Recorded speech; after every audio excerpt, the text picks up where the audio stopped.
So, hi everyone. Thank you for attending our workshop of PyLadies Tunis. So, we are three co-founders, Mouna, BELAID, Amal, TLILI, and me. So, we wanted to build a Python community in Tunis and all over the world, but mainly, it's like in Tunis. So, we are really happy today to have with us a great speaker, Mouafek Ayadi, which is a Pythoneer Data Scientist. We hosted the first workshop before. This is the second part of the workshop, and it was about the introduction to APIs integration in Python. This is the second part of the workshop, which will be about the development of REST API with Django and Python. So thank you, Mouafek, for being with us and for showing us and learning from you these amazing skills. So we know that you're a great mentor, you're a Google Africa developer mentor and a Microsoft Azure Data Scientist Associate. And it's a great opportunity today to have you with us to learn all these amazing things. So thank you very much. And the screen is yours. So first of all, the pleasure is mine, and thank you for inviting me. And thank you again for the brief presentation. I guess I will dive into the topic. So I think in July we had our first workshop about APIs using Python, of course. And what we did is, I think the best thing is to share my screen and show you what we have done. So I think one of the best IDEs to use is PyCharm. So I will share my screen with you, and we're going to start with what we have done in the last workshop. So actually, when we start working with APIs, we realize, it's like the importance, of learning how to develop APIs, and then, it's like with Django and Python and how to use them. It's really important skills to have. Yeah, exactly. So I remember two questions, and one question and another remark in the last workshop. So I will go one by one, but first I will start by showing you what we have done previously. So in here, I think you can see my screen. It's gray. Can you confirm that? Yes, we can see. Okay, awesome. So what we have done is we have created an API, but it's not working on a server. So one of the attendees was an API by definition is something that needs to work on a server. So you make post and get requests. But what we have done is a source code that we can use through one line of code or two lines of code. So I will go through some basic definitions because even professionals and engineers can confuse them. So in here we see the main file. So in the main file, I'm making a code. So what this API is doing is scraping a website, which is elbursa.in. It's a website for stock values. You can see companies' stock values, how they increase and decrease. You can read news about business and etc. etc. What we did is we have scraped that data. So what usually people do, they do it manually. So they will download thousands of data manually, which is impractical, or they pay for an API, which is the professional thing to do. You pay for providing to be provided by that kind of data.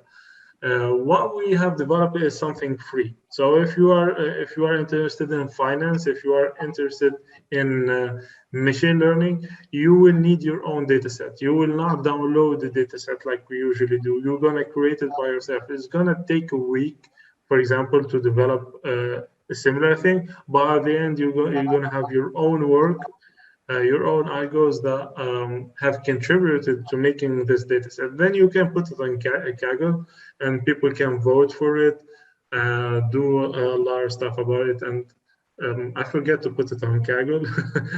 I wonder if it's going to be famous or not, but I don't think so, because third world countries' stock exchanges are not to be considered. Maybe China is not like a fully developed country, but people will be interested in China, Malaysia, Indonesia, Saudi Arabia, Emirates, countries, rich countries. But for Tunisia, I don't think that will get popularity. But during the end of study internship, that skyrockets. Everybody needs it. So that's what we have done. And here we are calling the libraries we have created. So in here, the definitions always changes. So if you're working with Java, with object-oriented programming, you will refer to this file as classes. This is my first class. In here, I did not define a class, but I suggest one function. So I don't really need a class. And in here, in here, I define a real class. So this is like object-oriented programming. And when I go to the main function, this is like in Java and C#, what we do, we create objects through classes. But in Python, we like most people do not just learn Python to learn Python. They need to solve a real life specific problem, maybe a security problem, maybe they need to develop an app really fast, and maybe for data analysis and machine learning. So the background of the community really changed the concept that we are talking about. And here we are talking about packaging the source code. So here is the function that iterates through the files and make the API work by itself. So no need like to copy and paste and go through the files, go through the folders, try to organize the data. This function will do everything for you. So you will like just launch the main and that's it. Your data is downloaded, organized, and taken care of. In here in the script function, this is like the actual function that will jumpstart the Chrome browser that is going to download the data. So I will not do this again because it's going to take a couple of minutes. You can just check like the previous video. And one of the commands was like, but this is now running on a server. And here like starts the confusion. Why we call it an API if it's not running on a server? So the definition of an API is not really a definition, but like something you can put your hand around it. It's a type of module that is already scripted. You only need to put it in your script file and use it as you want. So what we are saying in here is like, you will not develop a code to use an API. The code is already developed and you will only use the result of it. It does not mention server, it does not mention that your code needs to be online, and does not mention anything. So for example, you need an API to access your laptop camera. It's not necessarily you are on a server to access your laptop camera. For example, there is another interesting example, which is the Windows Sdk libraries. So the interface of Windows Sdk libraries is in its API. Sdk is software development kit. It's Windows software development kit libraries. And they are packaged in a way that you will work with them seamlessly without like developing your own source code or develop things around them. So what we have done last time was like one of the many ways to make an API For example, this same exact source code, like we can put it on Python, you need to package it using the rules of Python. So Python have several steps to follow, several rules to follow, and then with pip install, so I called it Scrap Tunisian Stock Exchange. It will be like pip install. I need to make Google Assistants mute every time. So we can like put pip install Scrap Tunisian Stock Exchange, and it will be installed on your laptops, and you will work with it seamlessly like I do. But I said I will do that like by September, but then I did not even take a vacation during the summer. So I did not have time to do that. But like in the future, like in 1 or 2 months, it's like one-day job, maybe like 1 hour, 2 hours, not that big a deal, but it's gonna happen. In the website Python, it says Python packages. Sometimes for us as developers, we refer to them, like even in my team, we say I downloaded the API.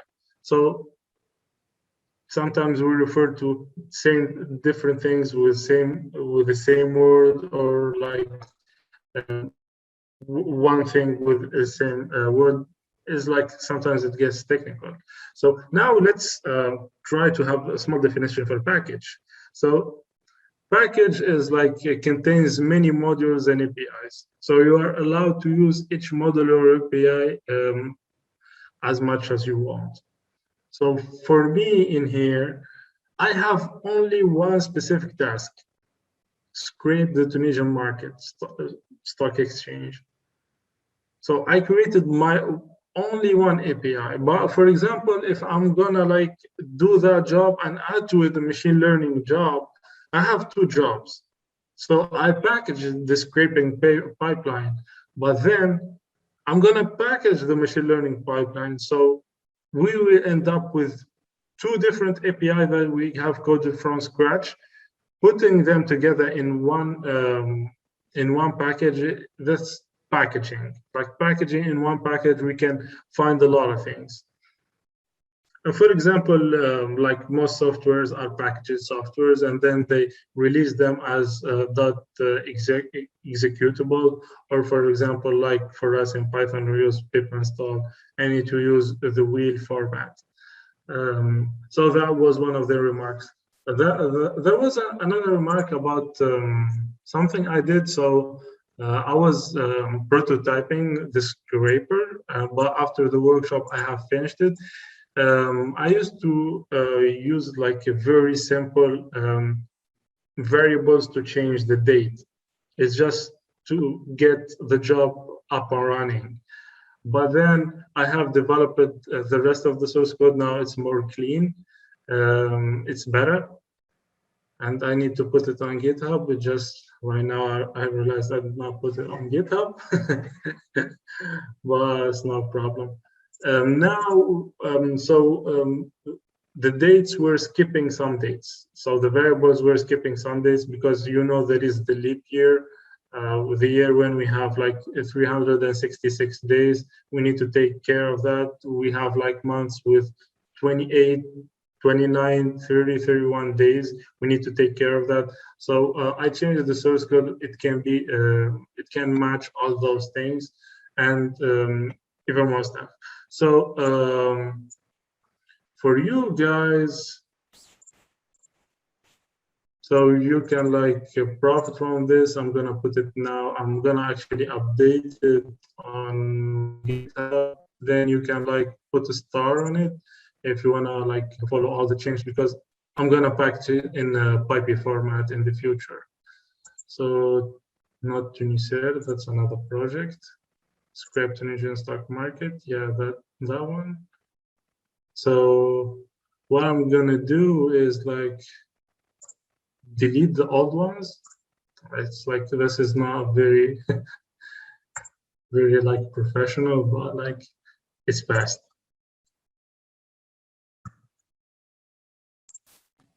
And even the code over there is like a little bit outdated. The link after that.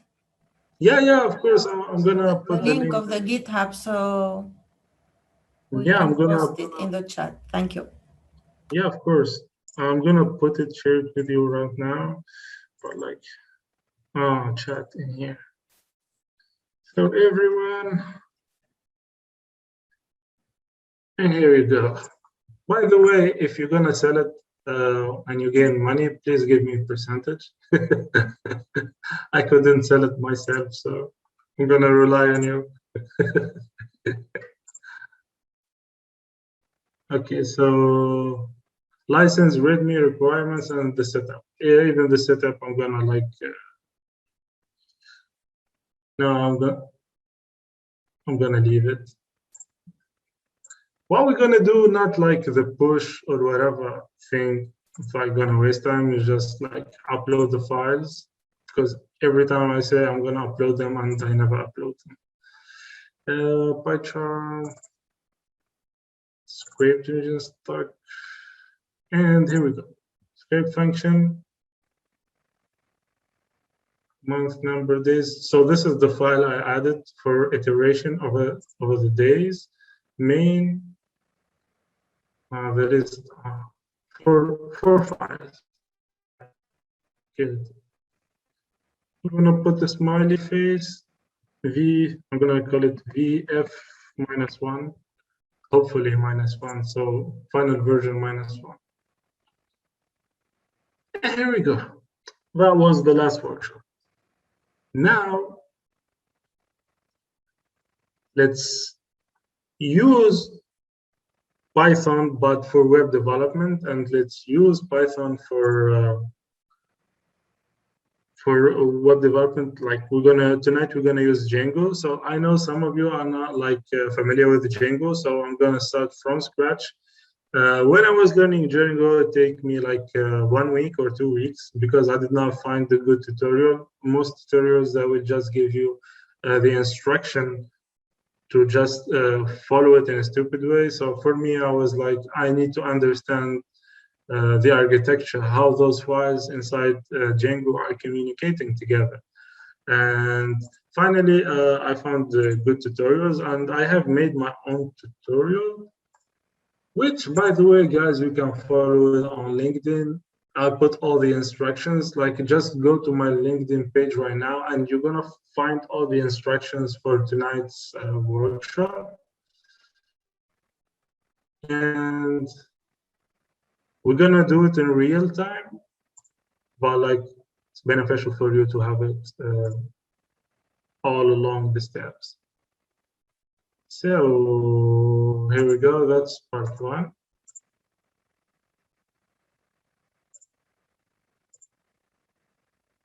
In my own notes, it does not look good, but of course, when I post on LinkedIn, I try to make it like visually good. So it's more appealing for people, it's easy to follow. And this is the second part.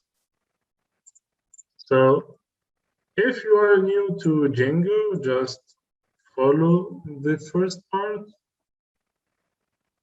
That's part 1. And the second part. Thank you for sharing. Yeah, of course. Yeah, that's so good. Thank you. Positive vibes, I like that. So, for you guys, just open the 2 screens and like you're gonna find the things I'm gonna talk about for the next half hour. Because I always notice that after 1 hour, people like get tired, and I completely understand. For me, it took me a couple of days to understand the architecture of Django. So if people like feel a little bit dizzy, I can understand that. But what I love Python is makes life easy. You do not even notice that you are using object-oriented programming and using advanced stuff. But like if you go to Java, you will know that the struggle is real. I'm not even talking about C and C++. So that's for you guys. For me, I will open PyCharm. So if you have, PyCharm is the best IDE. I know you use Anaconda, Jupyter Notebook, that's good for the data visualization and exploration. Again, I'm talking with the camera, but I know that you are not seeing me talking to the camera. That's like the Zoom thing. It's okay, you are seeing you. Really? Why I can't see myself? No, you can see you. It's okay. So from where I can see myself? I want to see myself. Maybe change the options. I changed There, them. there is an option, view options at the top. Yeah, I did, but like none of them are showing I my think face. because you're sharing your screen, Yeah, so exactly. you're sharing Yeah, that's your why my complaint about Zoom. Like when you share your screen, you cannot see yourself. Yeah. Okay. But Okay. we can see you. Yeah, that's the good thing. Uh, So I was talking about the Anaconda. Anaconda is good for amateurs. Why I'm saying amateurs? Because it's really easy to use. I recommend it for people starting, but for web development, it's not convenient. So you will be using Spider, which is integrated in the Anaconda environment. And Spider is an old software, and it really looks ugly. I think they updated it, but like still, it's not very good. The best one is PyCharm. So I think I talked about that. Yeah, of course I talked about that. So what we're gonna do is like new project. So I'm gonna close this. Yeah, we don't need it. And we're gonna put a new project. We're gonna call it Django REST. So tonight we're gonna explore Django REST API. I'm gonna put one. For you, do not put one because for me, I already have a Django API on my end. So I'm gonna create a new environment, and this is like a good practice because the kernel, the Python kernels are really bad. They crash. So if you are working on a project and you misconfigure something and your environments get an error, sometimes you cannot go back and you cannot restore the good kernel. And that happened to me 2 weeks ago. And I'm talking just about PyCharm. For Jupyter Notebook, it happens all the time. So it is a good practice to always create a new virtual environment, and it gives you a new kernel. Then you will start to download all the packages you need. That's the bad thing, but like it's a good practice. You can, if you are lazy, you can like use previously configured interpreter, especially if you have a lot of configurations that you have done. So you can use this one. And since we do not really need to create a main Py welcome script, but I'm gonna leave it there. So I'm gonna create the project, and then you can like follow the second tutorial on LinkedIn. So I'm gonna minimize Zoom, and then we're gonna start. So it's creating the virtual environment. Now we're gonna start downloading the things that we need.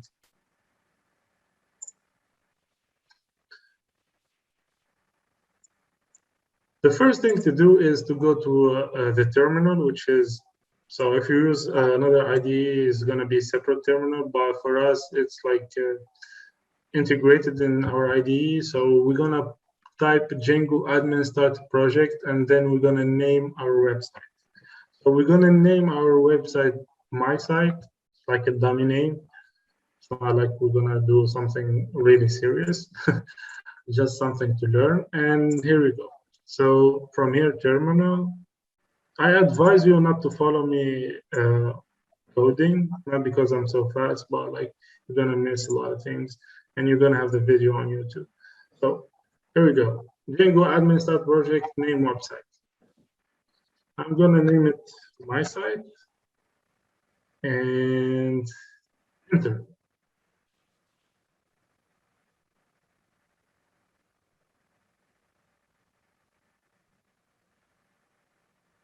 We're gonna wait a little bit. Oh, okay, good. So in here, I can see my site. And in my site, I have a manage.py. This is, yeah, I think this workshop is gonna be long. It's not 1 hour. So manage.py is the thing that you're gonna manage your website with. It's very crucial. You can find the explanation of the file in the tutorials too. And it gives you, for now, we are interested in the settings. This is the settings of the project, and this is the URLs of your website. So one website can have several applications. So if you have a machine learning, so I always talk about machine learning because that's my passion. I hate the word passion, but like that's the thing I like. So you're gonna put your machine learning project into another folder. So it's another application. So my site in here will be about the website itself, but then the other folder will be with another name. And this is like the main URL file for the whole website. And in here, the settings file, we're gonna change the 2 things, and that's it for now. Now what we're gonna do is in the terminal, we're gonna locate ourselves inside my site. So what I'm gonna do is cd my site. And now we are in here. So this is my workspace, is my site. Then we're gonna create a new directory. We're gonna call it main. It's like, you guess it right. It's the main like folder that I have our website logic. Python manage.py startup main. Couldn't import a Django. You are sure if installed available? I think I did not install Django. So if install Django. I think L is missed. Oh yeah. Start.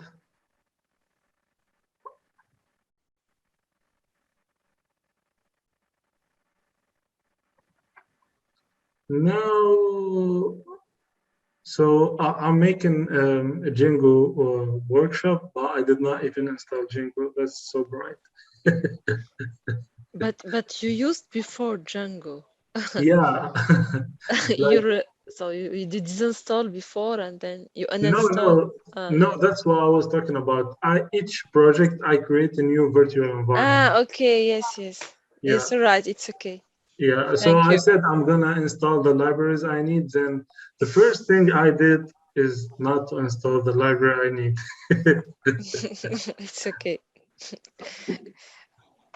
So after that, we're gonna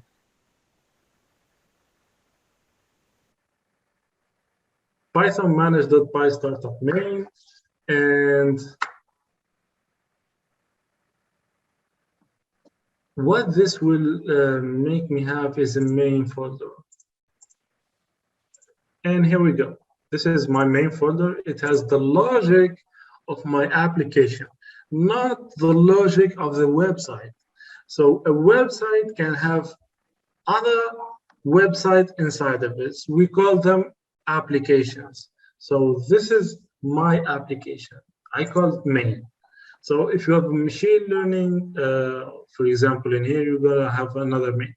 Or if you have a website that has a lot of machine learning models, which serves a lot of different applications, you're gonna have like my site 1, my site 2, my site 3, and each my site you're gonna have inside of it main 1, main 2, main 3. This is like dummy names. Well, like I think you get what I'm saying.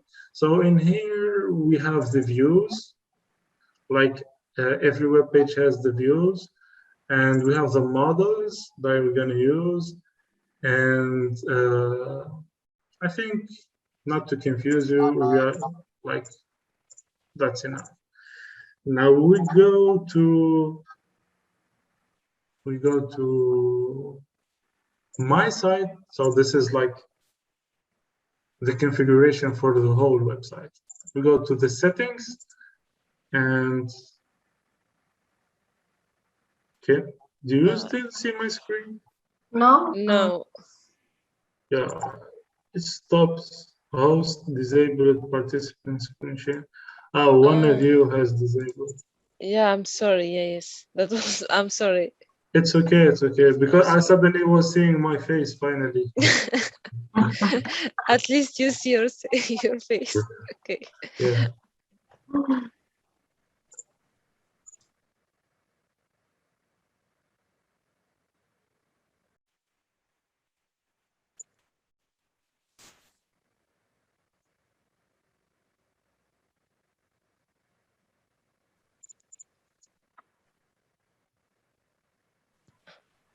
So I think Hédia, you should make him a co-host again, as you are the host.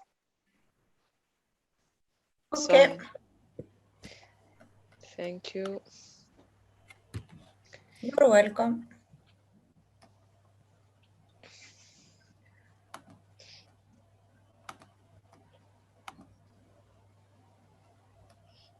Yes, should be okay.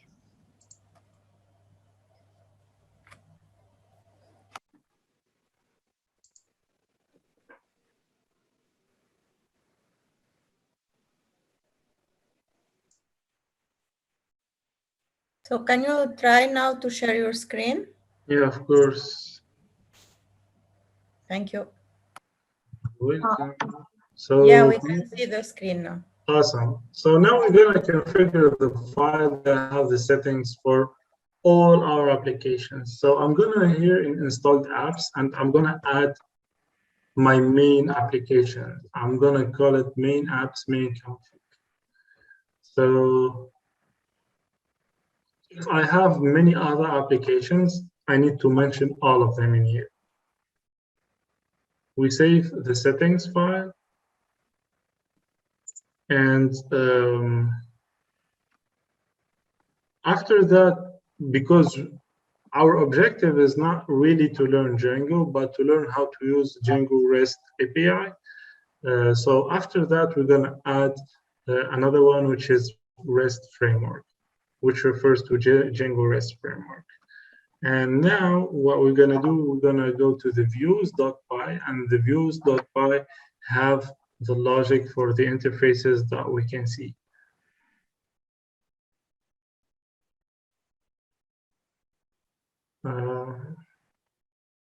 Where is my mouse? Oh, it's in here. So this is my site, my site, my site, and this is my virtual environment, the main apps. So why I did put main apps main config? Because my application is called main, and in the settings of the whole website is going to refer back to this file, which is apps.py. And this is the logic of Django. And this is why I said it took me a long time to understand how these files communicate together, because in the tutorials, they were just copy, paste, so you do not understand the logic behind it. So this is my main application, and this is like the file that the whole website settings file can refer to. Now I'm gonna go to the views.py, and in here we're gonna create a dummy page, so we can verify if our Django project is working. So inside the views.py, I'm gonna put my code in here.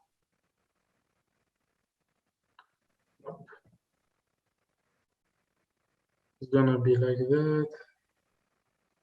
What I'm gonna do is I'm gonna copy paste this the code. It's not really that much, but like I don't want to waste time. So it's like this. We know that the first page to use is always like the index. So that's what we're gonna use, and we're gonna use HTTP requests. So the HTTP request is to give me the page that I can visualize. So I think that's good for the views.py. Now what we're gonna do is, because I created a view in here, I need to create a URL file reference. So I'm gonna come in main, I'm gonna put a new urls.py, and in here, I'm gonna define the logic of routing between different views. Sorry if I talk a little bit slow, is that because I'm too tired? Well, I think you understand. So for now, we do not need these pages. We only need the first one, which is index.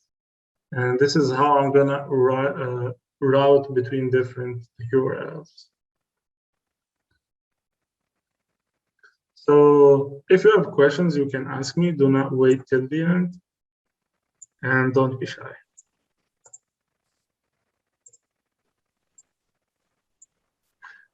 Since now we have, like for every website, you need a database. So Django has its internal database, which is an SQLite database. And every time we make a change to the website, like we add models or something like that, we need to update it. So I'm going to start by python manage.py, and it says no change detected because I do not have like new models. And after that, I'm going to make a migration. I'm wondering about the utility of the creation of the views and the ULSPy. So do you need to have this each time at the beginning? Yeah, so like you can skip URLs inside the main, but then you need, like if you have three different applications, you will go to the URLs of the entire website and define their logic in here. After that, you will not separate between them. So when you want to find like which are the URLs for the first application, which are the URLs for the second application, when your website gets bigger, you're gonna lose the sense of those files. So for my application is called main. So preferably inside my application, I define its own URLs. And then I link the URLs of my application with the entire website URLs. So it's a methodology of working. It's like being organized. Yes, that's better. That's clear. Thank you. You're welcome. So in here with Python manage.py migrate, we created the database and migrated all what we need. So we did not create an admin for our Django application. We're going to do that afterwards, but it's going to have all the information that we need. Now the next step, let's talk about this step first. So when you first create the website, you put python manage.py migrations, like this one. But then when you need to update, you put this one. Now what I'm gonna do is like, because in here I have seen user email max length, so it reminded me of creating an admin for my website. So what I will do is create a super user.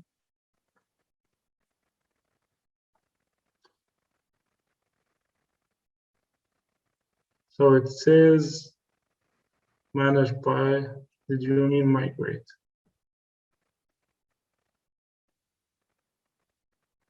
Oh.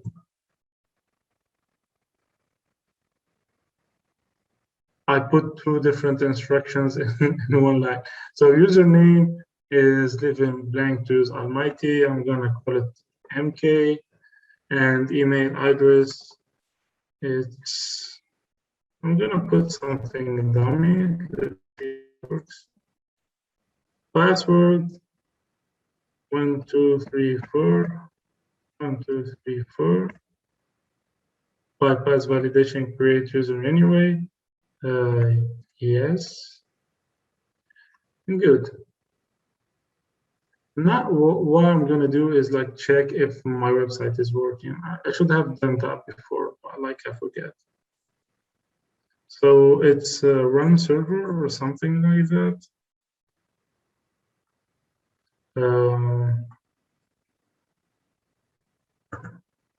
I will try to remember. So I think it's Python manage.py run server. And the thing is, I have learned Django last year. So since last year, I did not really use that much. And that's why I'm struggling to remember the thing. Here we go. Our website is up and running, and Django. So what we have done is something really cool. It's based on last workshop remarks. In here, I have a server. So my server is up and running, and my website is up and running. So that means we did not make any mistakes. But if you make a mistake, the website will not run. So now, guys, I think you have. What is my bottle of water? I think it's Azure. So in here, we have learned how to create a Django website skeleton. And then afterwards, it's like a repetition. You create views, you create models. I know there's a lot of stuff to know, but if you are, I'm assuming you are from software engineering background, I can assure you that's like the hardest thing to do. But like afterwards, it depends really on what you're gonna. It depends on your use case. For me, I use machine learning, so I will just make the skeleton, and then I will just make the API that's going to use my machine learning model, and that's it. Then I will leave it for front-end developers, and the rest is for back-end developers. Even though integrating machine learning models is for back-end developers, but I usually do that so I can test my own AI apps. More than that, okay, admit. So more than that, what we're gonna do is like now we're gonna install Django REST framework so we can create our Django API. Finally, we need to interpret the server, interrupt the server. You just press Control-C at the same time, and you install Django REST framework. Ignore the warning, and then I have talked previously about something which was in the settings inside the installed apps. I need to add, I'm going to use Django REST framework. And for that, I need to type REST framework. So everything is integrated into one place. And I will run my server again. So just to be sure that it's working. And here we go, it's working again. What I'm gonna do now is like something very simple. I'm gonna go back to my views and I'm gonna create the view for my REST framework.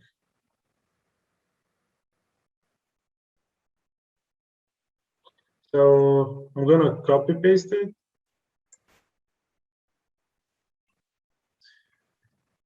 And here we go. So what we are creating in here is a class called stock view. And this class is going to be from a generics list API view. So we're going to store things into Django internal database, which is a SQLite database, and then we're going to query them. So we're going to put information inside the Django database, which will be stock-like objects. So we're going to AAPL, it is worth $400. It's like the same spirit of the last workshop, but just to gain some time, we will not use real life data. We're going to use simulated data that looks real just for the sake of prototyping. But then the smart thing for you guys to do is like combine the first workshop with the second workshop, which I will eventually do, but I'm assuming that will be, I don't know, around 2 months. Not the workload, it's just like I would be free, I'm assuming, after 1 or 2 months. And in here it says that it does know the generics. So the generics, we take it from the REST framework. So in here it still does not know the stock. What is stock? I have briefly talked about the models. When you create a new model, you make a migration.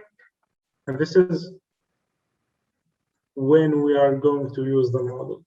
So this is the class for the view is going to use a model. So I need to define a model. So everything is very logical in Python and Django.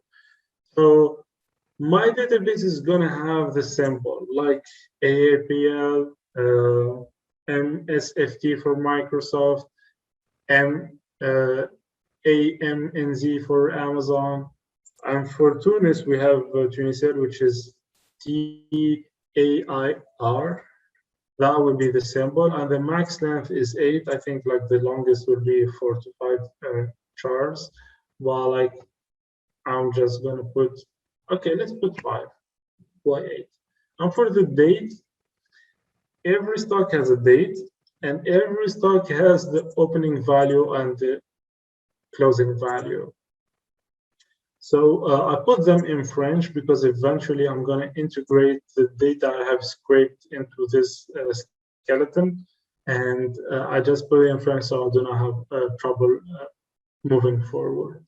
So every stock, when the stock market opens, they're going to have a value. It's going to increase or decrease. Those are the most like primordial variables for any stock: the opening and the closing, and of course we will have a date. So since I have other model, what I'm going to do is like,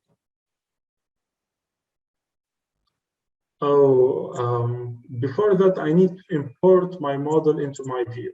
So in here I'll be, this is why it gives me errors, because I did not finish the rest, because it does not know stock. And another thing is, when we are working with like in web development, we need to serialize our data. What does serialization mean? It means how I'm going to communicate my data from the input to the output. For us, we usually use JSON format, and for that we need a serialization file. That file is going to define the logic of the input and output informations. So inside the main, I'm going to create a file. It's called serializer.py. So come in here, Python file, serializer, and I'm going to tell my Django application to use JSON format. So it's going to be like this. So from REST framework, we're going to import serializers. And from my models, I'm going to import my model in here, and I will tell the serializer to serialize my data, which will be symbol date, l'ouverture et la clôture, c'est the opening and the closing values. But inside my database, I'm going to always have an ID. Whether I code it or not, is going to be there. So my model is called stock, and this is the fields of my model. And thanks to the serializer, now I can like make my API communicate information. So this is like very important. And other, like if you work with Java Enterprise Edition or you work with .NET or something similar, it's always not easy to put all of these things together. And we have successfully done that in 30 minutes. Like if you have a web development project and you want to get it done as soon as possible, just use Django. After that, what I'm going to do is I'm going to go back to my views and import my serializer. Why I'm going to import my serializer? Because it's going to give me the information here in the view, like in the website page. And now I'm going to run my server to see if it's working or not. And boom, there is no errors, lucky me. And the website is working. So if the website is working, I need to access it. Or should be like, what did we call it? Index. I need to know how. I actually need the stock view. That's the stock view.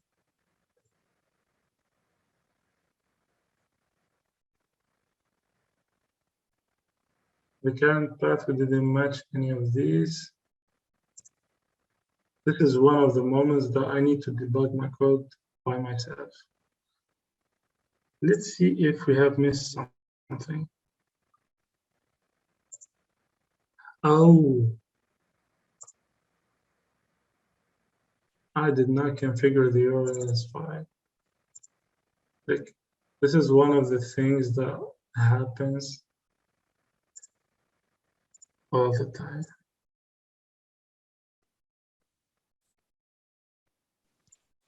What happens?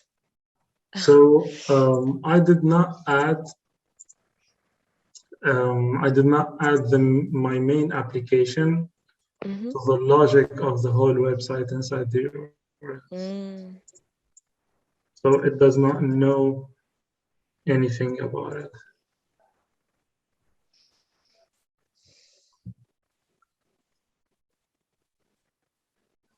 And we're gonna use the include function. Okay. So we need to add it, and it works. MK is here. Nice. Good. It's working. I did not embarrass myself. Great. Yeah, hopefully it stays this way. So if you have questions, don't hesitate to ask, okay? Yeah, of course. So this is like the index. This is like the default thing because I do not have anything. This is why I was like, where is, in here I was like, where is my view? And because I did not route it to here. And now I need the second view. But for the second view, I will not make the same mistake. I'm gonna go to here. And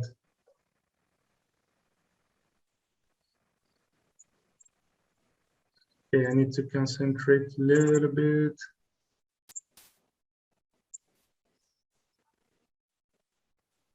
So we called it stock view. So in here, the URLs, okay. Not to confuse myself, I'm gonna open this stock view. So I need to import this. So I'm in my main application, I need to call the view. So in my application, I have this view and I need to call it. So that's what I did. And I think it did not give me an error. So this is why I was looking for the name of the path. So I called it stock. So why I was confused, like where is my the name. And in here we have a lot of errors. No such table main stock. Yeah, we need to debug the code.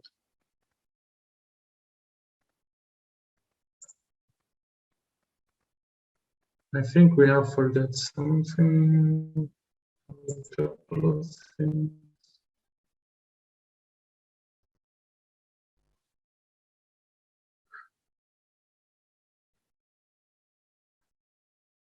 Okay, let's try with, let's see if admin is working. We called it MK 1, 2, 3, 4. Login. Please enter the correct username.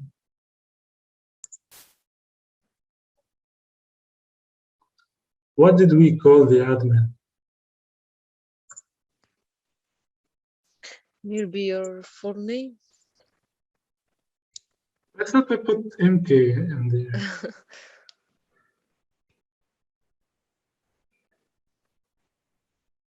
Like, no problem.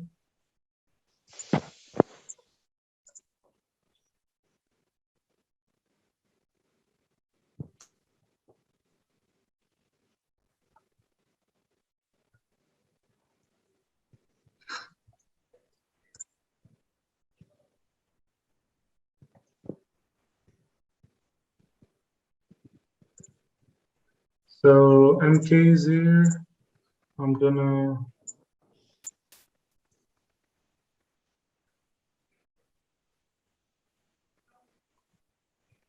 I don't know why that's not working.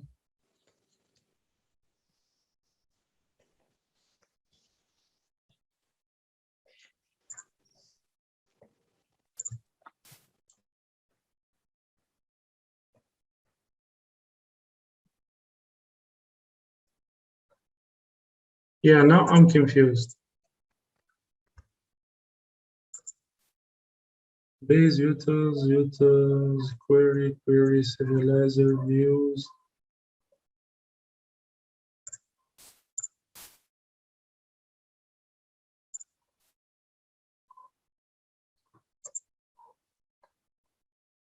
Okay.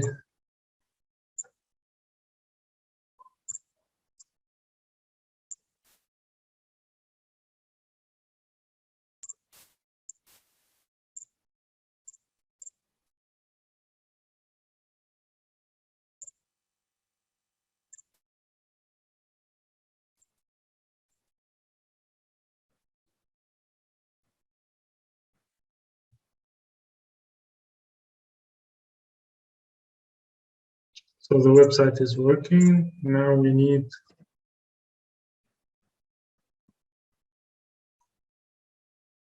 yes.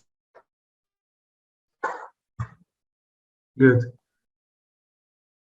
So what we did is JSON. So what we did in here is I didn't get what is the problem. the problem is I had so I'm going to open all the files and go back to the logic of it.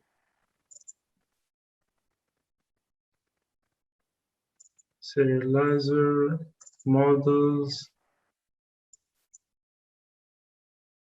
So my confusion was were in these two files. This is urls.py for my main application. So it's path, stock, like here. It is like the stock. But like I have the whole website URLs. So you see these empty codes. I did not do that. So now I'm routing, so the logic will be like this. It's going to enter to the Django REST API, which is like the directory for the whole project. The whole project is called my site. And now you have admin side, which is like the dashboards for the admin that I forget, like password. After that, if you do not enter anything, it will be like empty in here. Direct me directly to this application. So if you do not type anything, direct me to mains.urls. For me, I thought I'm gonna put in here stock because I thought this is the file. This is the file for the main app, but I was wrong. So I was confused between these two files. So this is the URLs for the entire website, and this is the URLs for only my project. So in only my project, I'm gonna call the stock, which is my view in here. It's called stock view. So in here, in here would be calling the view stock view and access it from here. So in a nutshell, what's supposed to be in here, I have put it in here, and what's supposed to be in here, I have put it in here. I have reversed the order. Did you understand my answer? Yeah, thank you. You're welcome. So I was like making sure for you guys to not do the mistake between the URLs of the entire website and the URLs of the application. But I have made that mistake eventually. It's okay. This way we learn better from the errors. Yes, we learn from our mistakes. Yeah, this way I get stressed. No worries. So what my application is doing, like I said, we're gonna store data values, and in those data values, we're gonna retrieve them again. So we're gonna, for example, use, for example, the Tunisian Stock, and then we're gonna retrieve them. So options stock. What is the model?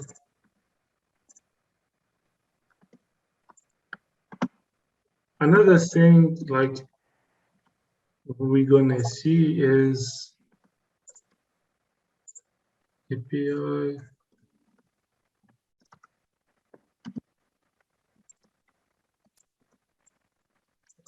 So in here, we are retrieving the data that we put in our database. So it will be like Tunisian, which is the year. This is the date when I was trying to make the API, which is like, I think last week. And this is when the first value that Tunisian is trading on the market. And this is the closure. So 20 and 30, all of those are dummy data. They are not like real data. In real life, there is like no increase from 20 to 30 suddenly. So using Django REST framework, I'm retrieving my data from my internal database. And in here, we can see HTTP 200 OK, which is like a GET request. And when you have a GET request with the code 200, that means it's working. If you get 400, that means it's not working. So all those codes have different definitions. And I have tried to put four different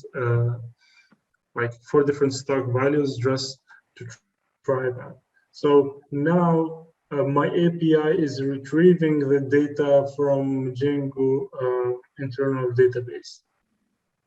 And basically, that's the thing. This is like how you create a Django REST framework API. And you can like put the data in here, but we did not like, in our source code, we did not do it. We did not define the logic to get the data from the URL. So maybe I will leave that for you to explore. And the rest, it looks like Postman. If you work with other APIs, you will for sure know how to use Postman. It's like a client to test different APIs.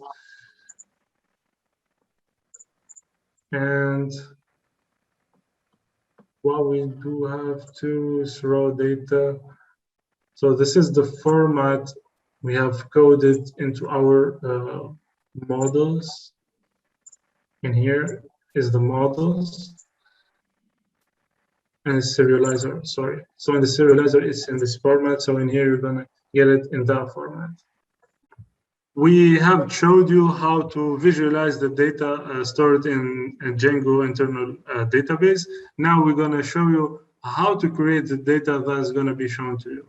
So initially we did list API view. So we're gonna list the content of the database, but to enter the content, we just put create API view. So when we put create API view, now inside my view, we can enter the data. So we're gonna go to stock again, and instead of seeing all the saved data, we're gonna enter it.